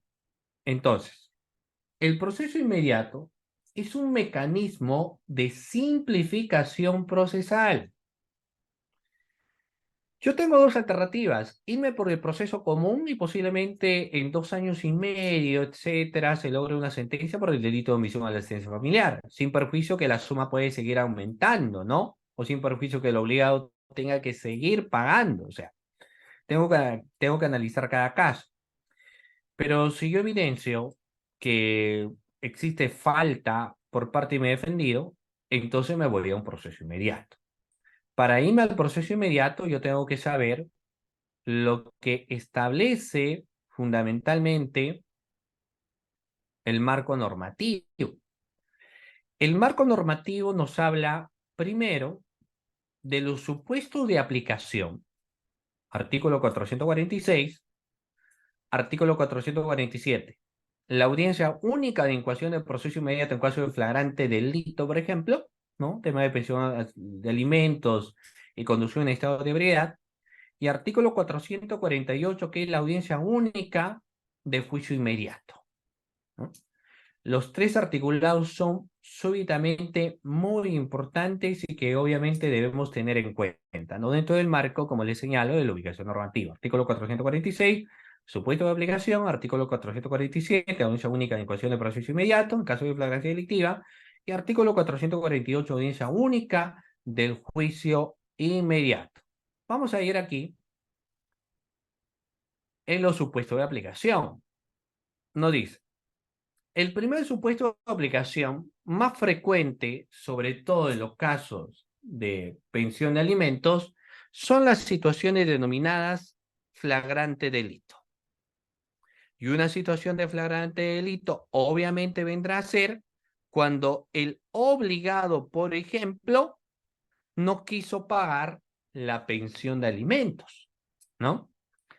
Entonces, ha existido un requerimiento de pago de los devengados, les han dado un plazo al obligado, al término del plazo, sencillamente ya no quiso seguir pagando, ¿no? No pagó, así que se remite al Ministerio Público y el Ministerio Público, desde el momento de requerimiento, entonces tiene un plazo de 24 horas para proceder a su detención. Entonces la persona es detenida. Si detenida es una situación flagrante, ¿no? Luego, el segundo presupuesto es una circunstancia que no se suele dar en los temas de omisión a la asistencia familiar, porque acá lo que se advierte es todo a través del marco de una resolución. Sin embargo, el tercer contexto nos dice cuando los elementos de convicción acumulados durante la diligencia preliminares, previo interrogatorio de imputados, son evidentes. Entonces tengo aquí, por ejemplo, ante una persona que ya en sede de investigación por el delito de omisión a la asistencia familiar me establece, por ejemplo, lo siguiente, ¿no? Me dice, no, yo no puedo pagar porque yo estoy mal de salud, etcétera, y pasa pues el examen médico legístico, entre otros, y se determina que esta persona se encuentra muy bien de salud, o sea, no tiene ningún problema. Entonces, en esos casos, vamos a ver que no podría alegarse, ¿no? De que está mal de salud y que el Ministerio Público en ese caso va a tener los elementos de convicción suficientes y necesarios como para poder, por ejemplo, doctores, imputar un marco delictuoso en esos casos en particular. Y eso es lo que hay que tener en cuenta también, ¿ya? ¿Qué es lo que va a suceder? Mire, acá vamos a ir al marco de la audiencia, que es lo que finalmente nos interesa. En el caso de la audiencia, el artículo 477 del Código Procesal Penal va a decir lo siguiente. Miren, vamos a ver acá. La audiencia de incoación del proceso inmediato para empezar, es de carácter inaplazable y con ella se puede resolver la solicitud de concurrente que se hayan presentado, ¿no? El protocolo de actuación para el proceso inmediato está establecido en el punto 53, un orden diferente al dispuesto en el decreto legislativo citado. El juez, frente a un requerimiento fiscal de incoación del proceso inmediato, conforme al decreto legislativo 1196, se pronuncia oralmente en el siguiente orden, ¿no? Sobre la procedencia de la medida coercitiva requerida por el fiscal, sobre la procedencia del principio de oportunidad de un acuerdo reparatorio o determinación anticipada solicitado por el juez, sobre la procedencia de la incoación del proceso inmediato. Ahora, vamos a ver aquí con un marco normativo actual. Primero, hoy en día tenemos la alternativa, en el caso de temas de omisión a la asistencia familiar, primero, establecer si queremos aceptar el marco de represión que sobre nuestros defendidos podría recaer, ¿no? O sea, eso es lo primero que nosotros tenemos, por ejemplo, que evidenciar, ¿no? Si sobre nuestros defendidos un marco de retribución penal podría o no recaer. Si yo, como hace un momento le señalaba, yo advierto que mi defendido en realidad no quiso, no pudo pagar la pensión de alimentos, más no quiso, entonces yo no me voy por un proceso inmediato, sino tendríamos que irnos por la regla del proceso común, porque eso es lo que va a corresponder, ¿no? Nos vamos por la regla del proceso común. Pero si yo evidencio pues que mi defendido es una persona que realmente ha incumplido, no quiere pagar pensión de alimentos, entre otros, entonces lo que en esos casos sí incuba un proceso inmediato, ¿no? Digo muy bien, pero previamente a ello converso, ¿no? Entonces vamos a resolver ahora sobre un criterio de principio de oportunidad o terminación anticipada. En el caso, por ejemplo, del criterio de oportunidad, nosotros sabemos que va a consistir en que el Ministerio Público deje de ejercitar la acción penal. En este caso, deje de formalizar la investigación preparatoria. Y lo que se va a establecer ahí es para que el defendido no vaya, por ejemplo, a la cárcel, entonces vamos a tener que acordar el pago de la pensión de alimentos. Y para eso yo tendría que analizar cada caso. Si yo veo que mi patrocinado está debiendo un total de, se me ocurre, de 7.000 soles, uy, 7.000 soles me he defendido, se le ha acumulado, ¿no? El pago de la liquidación de vengados. Entonces, yo tendré que conversar con mi defendido, ver las circunstancias del caso y tener que fraccionar el pago. Posiblemente la otra parte quiere inmediatamente el pago para tal fecha, pero obviamente vamos a tener que ver y decirle que en ese tiempo no se le va a poder pagar, sino que vamos a fraccionar, ¿no? O sea, querían que le paguen el 15 le vamos a dar una parte, luego el 31, luego el 15 del otro mes y, por ejemplo, luego el 31. En 2 meses se le podría pagar esa cantidad. Vamos fraccionando, ¿no? Ahora, siempre está supeditado que veamos, pues, y dialoguemos con la otra parte, porque a veces la otra parte dice, quiero todo o nada. Habría que conversar de manera adecuada, negociar, obviamente, porque la idea es que el padre de tu hijo tampoco esté en la cárcel, ¿no? Porque si el padre de tu hijo va a estar en la cárcel, como estando en la cárcel también va a poder aportar alimentos. Entonces, se tiene que analizar, como les digo, esos factores también, para ver sobre todo los marcos existentes de posibilidad de dar alimentos o no poder dar alimentos, y esto deviene, doctores, de cada caso en concreto, ¿no? De cada caso en concreto, ¿ya? Y que, como les digo, hay que analizarlo también rigurosamente, pues, estimados doctores. Muy bien, perfecto. Vamos a ver aquí.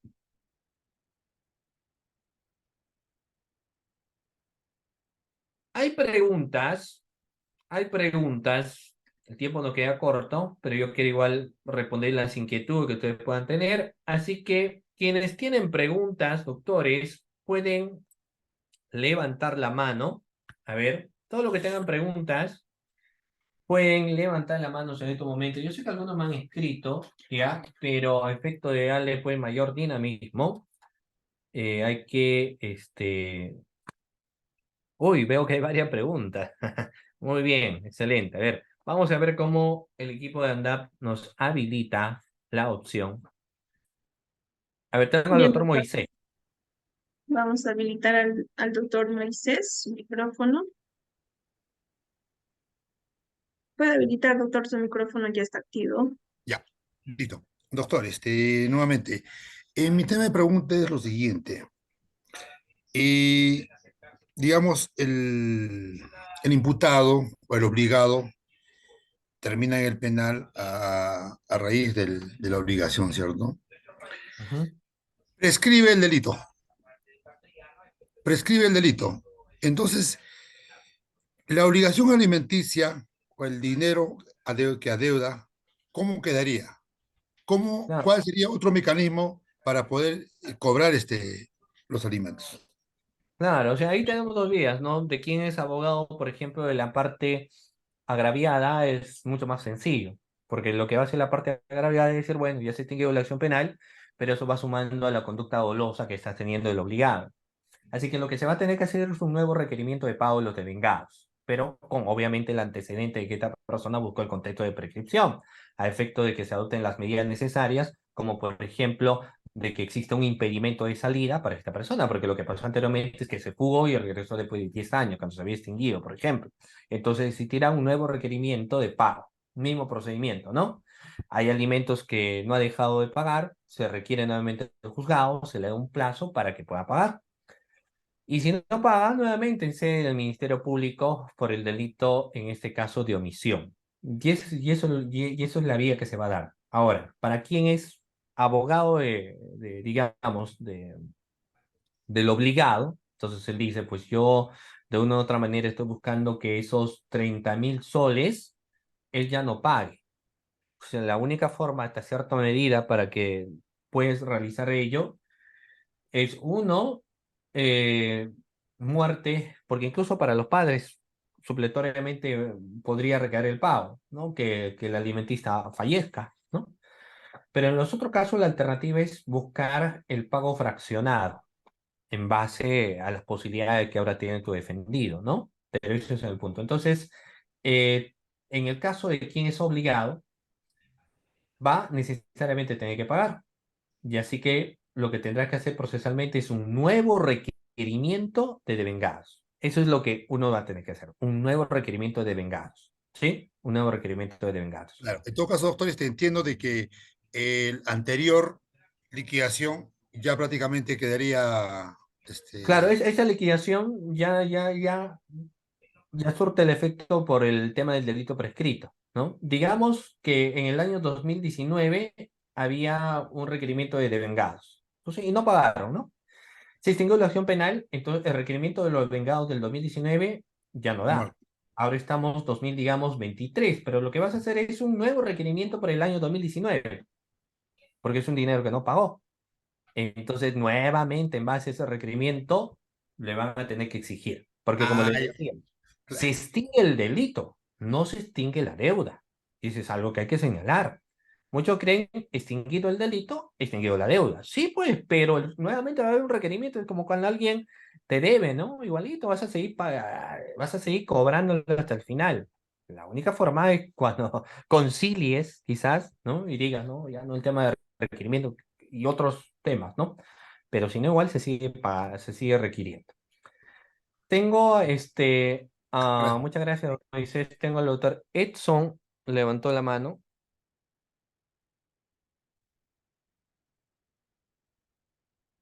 Sí, el doctor Edson.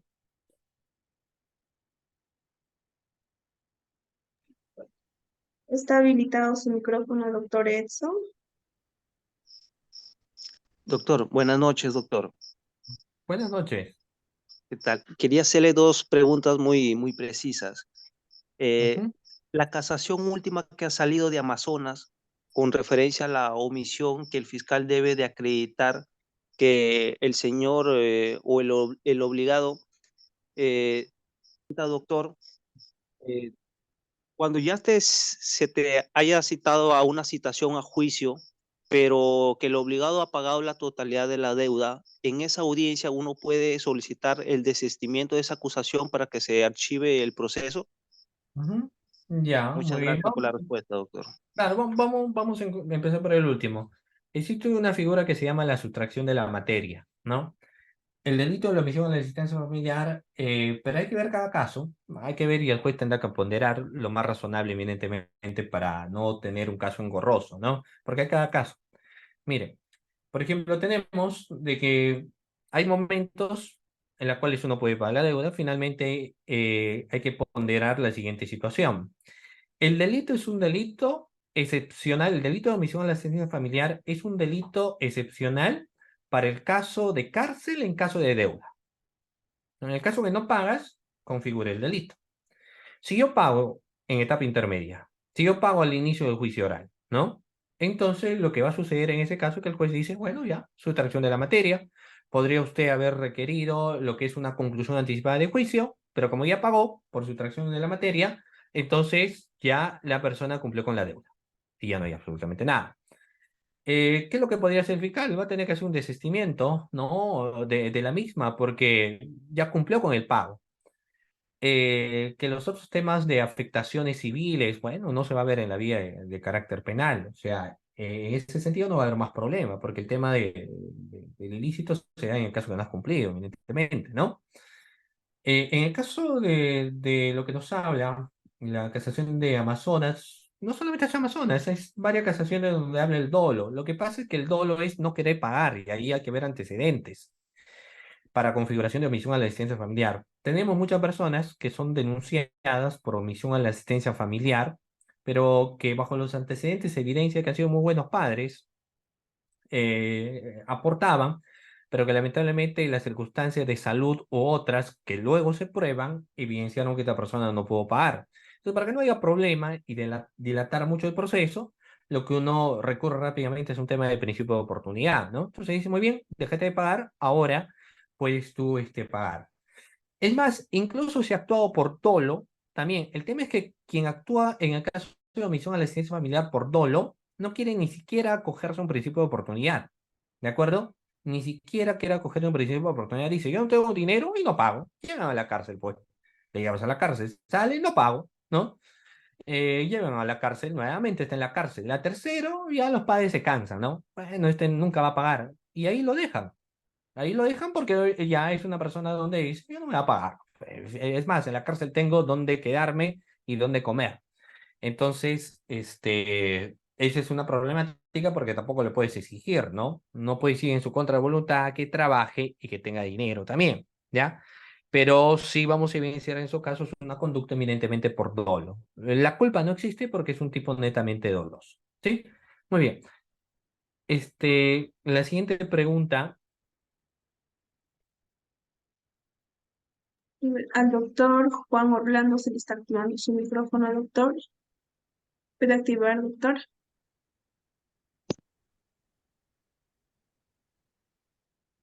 Aló, Al doctor. Sí, lo escuchamos. aló, Creo que no tenemos retorno con el doctor. aló, ¿me escucha?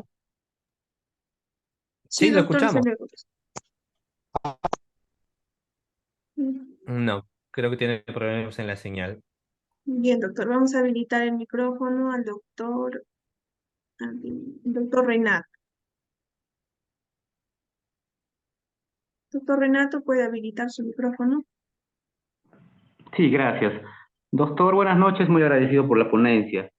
Doctor, tengo una pregunta. En caso de los procesos de ejecución de actas de conciliación, Mm. que son, digamos, eminentemente civiles, digamos, sale el auto de ejecución. Ese auto, digamos, en caso de incumplimiento, el juez puede comunicar esa situación a la fiscalía o también o se puede, digamos, tal vez hacer una denuncia de parte por el incumplimiento de ese auto de ejecución o simplemente continúa el proceso civil. Eso era mi pregunta. Muchas gracias.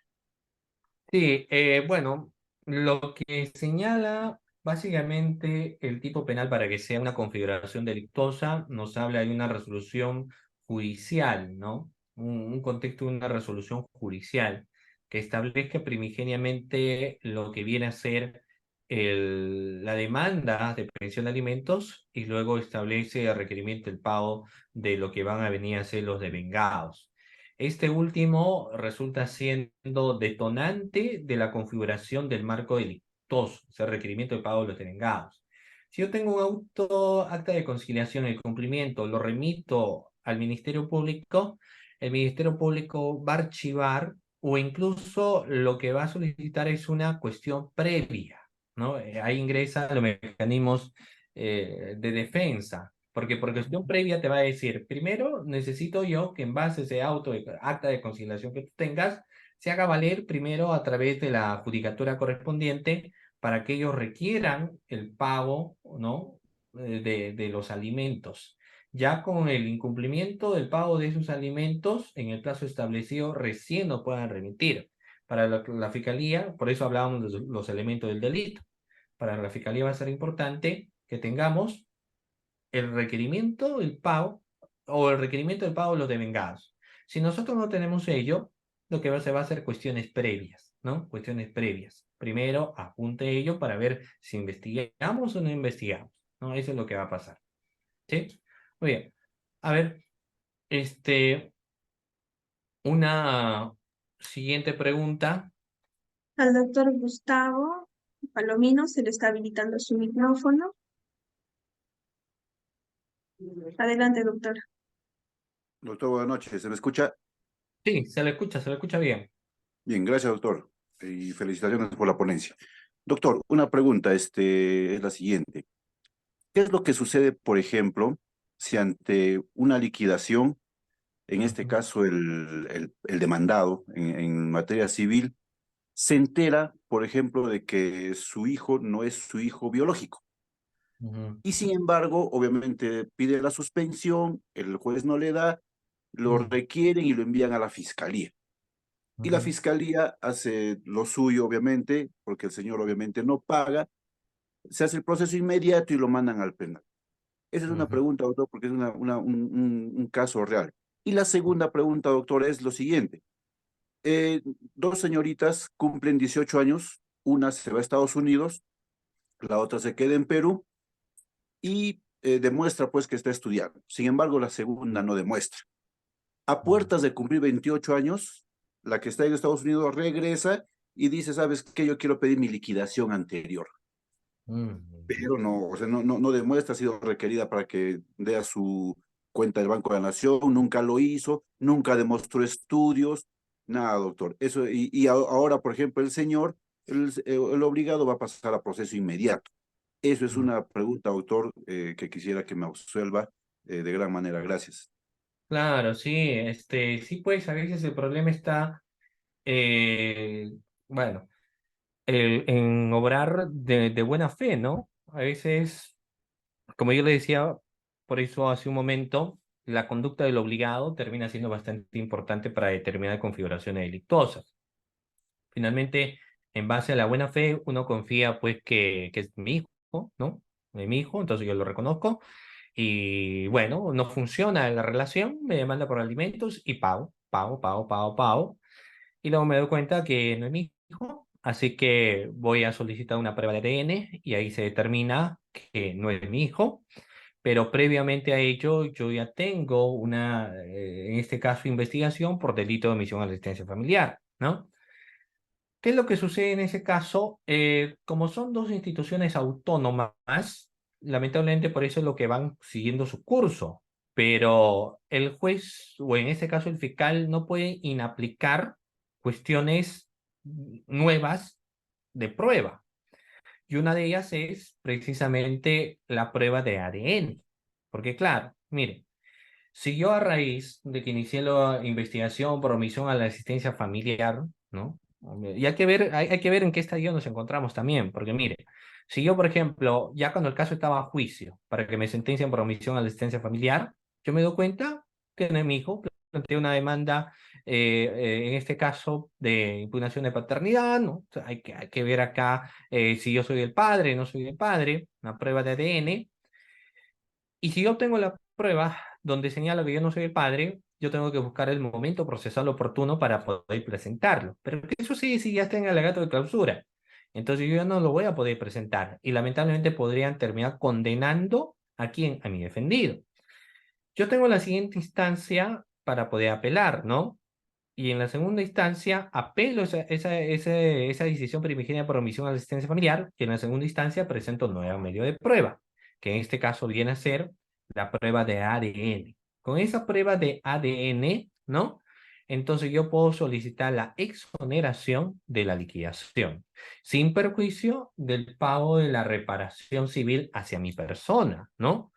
Por el tiempo que estuvo en la cárcel, por el tiempo demandado, y si demuestro sobre todo el accionar doloso que tuvo ella, cuando a sabiendas ella sabía pues que yo no era el padre, ¿no? O sea, puedo accionar de esa manera, puedo accionar de esa forma, ¿no? Ese es uno. Ahora, hay que hacer obviamente un tema de excepcionalidad, siempre un tema de excepcionalidad, ¿no? Incluso el fiscal podría ser un tema de excepcionalidad, procesalmente hablando, por un tema de omisión a la asistencia familiar, y en la etapa intermedia, ¿no? O incluso en esa misma etapa de investigación preparatoria, el fiscal cuando le dice llega una prueba de ADN, se puede hacer una adecuada valoración y sobre el caso, ¿no? Sobre el caso. O sea, no habría problema. Solo que algunos, no sé si lo tengan temor, pero quieren seguir con la propia autonomía hasta el final, ¿ya? Pero la prueba de ADN ya desvirtúa el tema de obligaciones de venganza y demás. En el caso de siguiente, ¿no? La no acreditación de estudios. Ahí hay un tema bastante interesante, porque si se fue a los Estados Unidos, primera alternativa puede ser de que esta persona en Estados Unidos sí haya estado estudiando, ¿ya? Es una primera opción. Pero si ha estado estudiando, entonces tendría que acreditarlo. Si no ha estudiado, primero tendría que existir un requerimiento del pago de los devengados también, porque ¿qué es lo que sucede? Cuando una persona va a cumplir 18 años, automáticamente se entiende que se exonera el criterio de la obligación. Para seguir dando el pago de alimentos, tendríamos que acreditar que esta persona va a seguir teniendo estudios exitosos, y para ello tendría que haber una constancia de matrícula, etcétera, ¿no? Si esta persona en su debido momento no lo presentó y ahora después a puerta de 28 años dice, yo quiero que me pague cerca de 8 años o 7 años, evidentemente eso no debería tener regla de procedencia.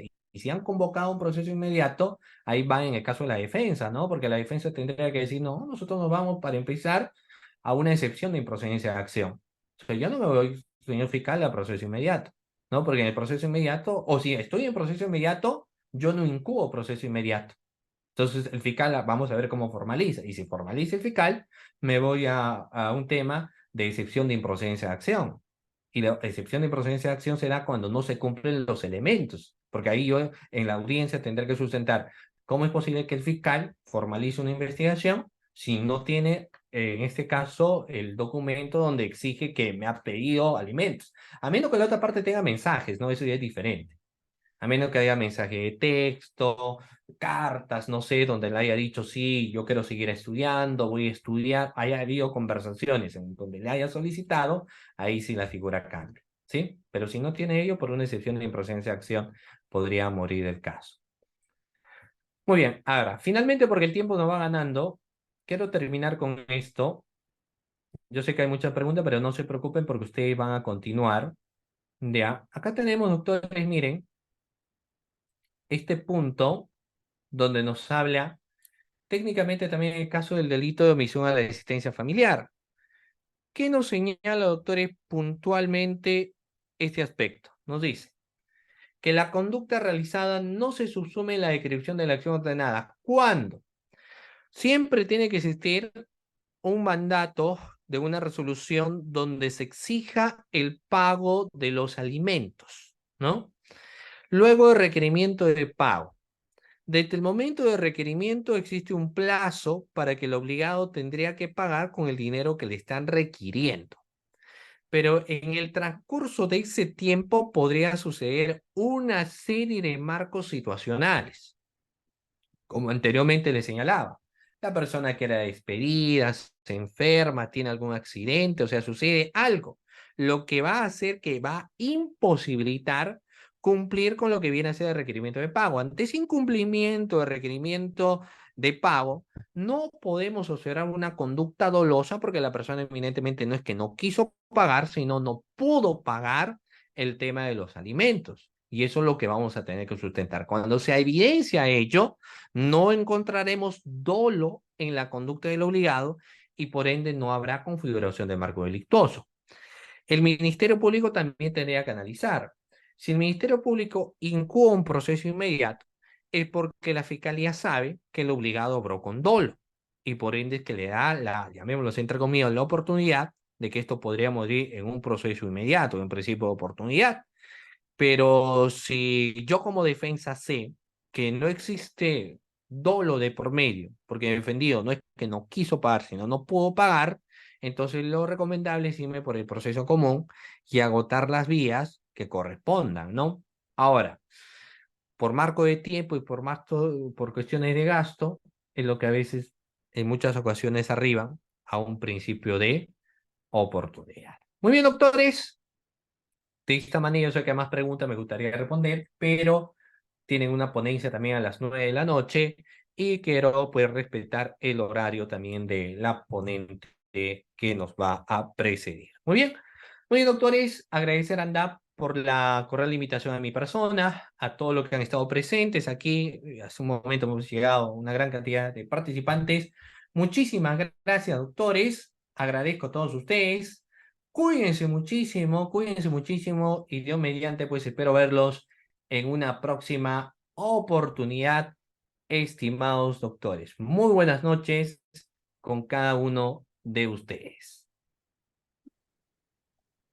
Muchas gracias, doctor Sergio, por la excelente disertación, por la sesión asignada. Doctor, tenemos dos manos levantadas, ¿podríamos responderle, por favor?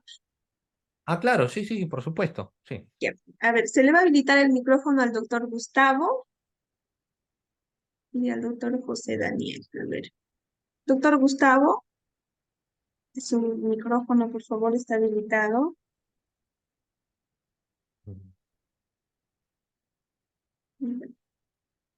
Ya. Lo vamos a habilitar al doctor José Daniel. Doctor, atento, se le está habilitando el micrófono. Doctor José Daniel, ¿se encuentra ahí? Parece que tampoco está atento. Bien, tenemos también al doctor Bernardo, se le está habilitando su micrófono.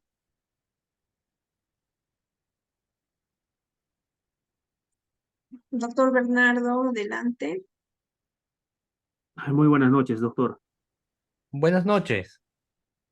La pregunta, doctor, ¿cuál es el momento para presentar excepciones y otros medios de defensa y el plazo, doctor, en el proceso inmediato?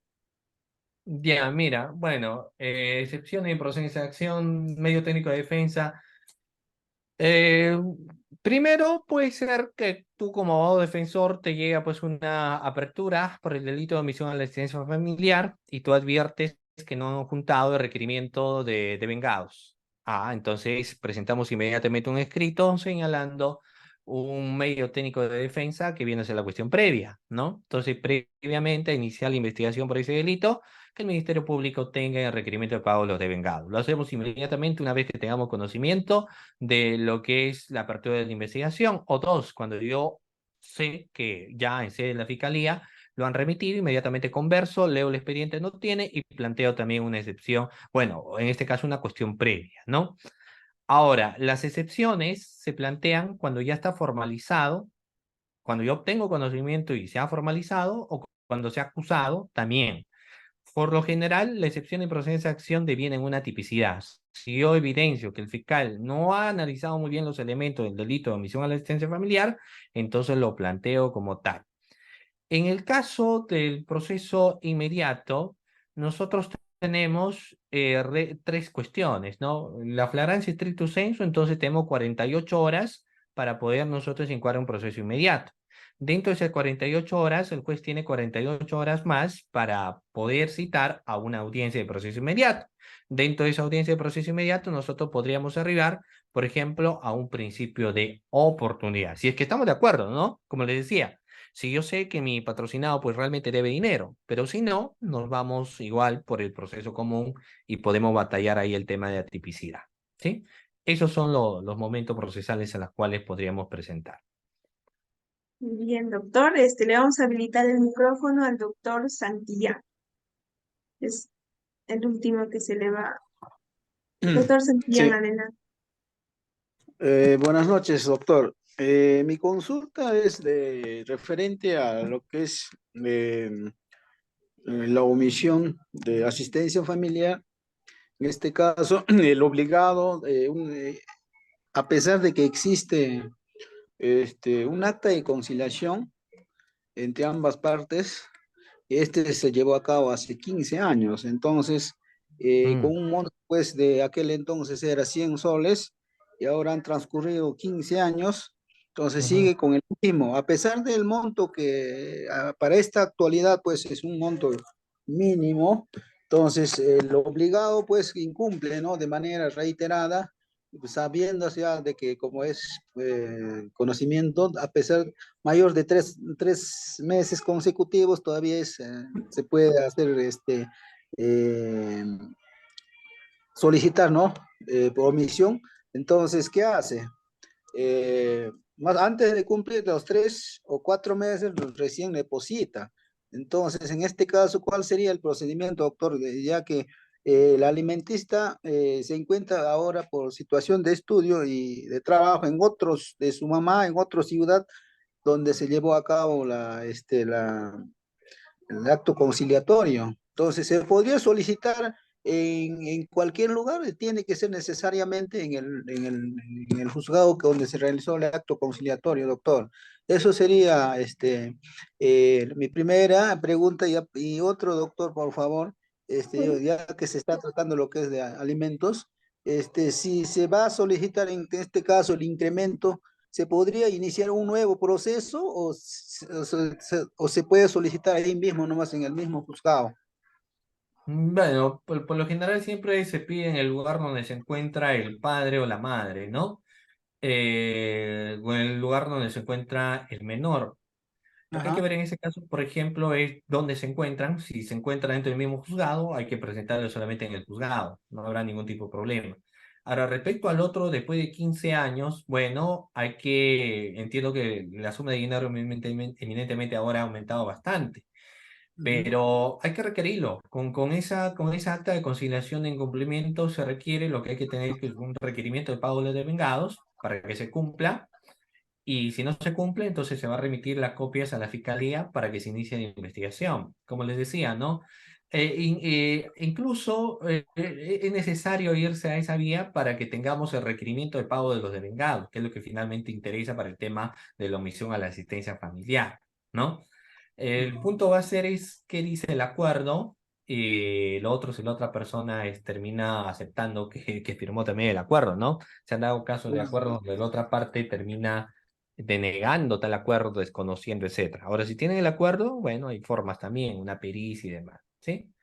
Y doctor, en este caso, por ejemplo, que como vuelvo a decirle, eh, el alimentista y su madre se encuentran fuera ya, en otra provincia, donde inicialmente se realizó el acto conciliatorio. Entonces, desde ese lugar se podría solicitar el incremento en el nuevo juzgado de acá, de donde nosotros Sí, nos sí, encontramos. sí, por supuesto, claro, claro que sí.